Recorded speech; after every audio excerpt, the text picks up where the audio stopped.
So let's get into the salient points. So there's actually two briefing notes here. One of the briefing notes is the one that was released to the media and reported on in 2022. I have the report here. It's in the National Post.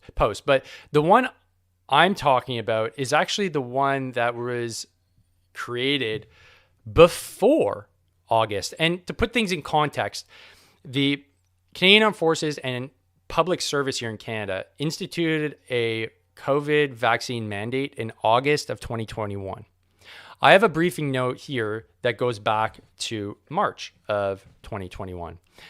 There's an interesting difference, and I want to go over just some of the salient points before I go into that difference.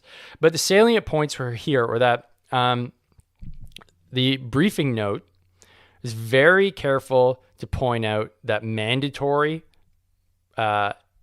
vaccination would be a human rights infringement.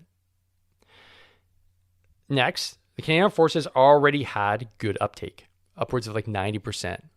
Well, we're soldiers, right? If the government says do this, we do it. It's just part of what we do. So are we surprised? No.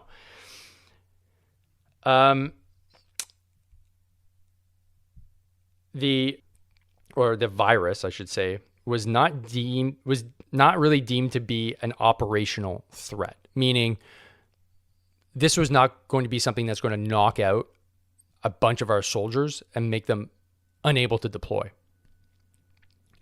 And public service was encouraged to model itself after the Canadian Armed Forces, meaning do not impose a mandate. Say, hey, we're going to just nudge you in the right direction. This is what we like you to do, but there's going to be no consequences if you don't.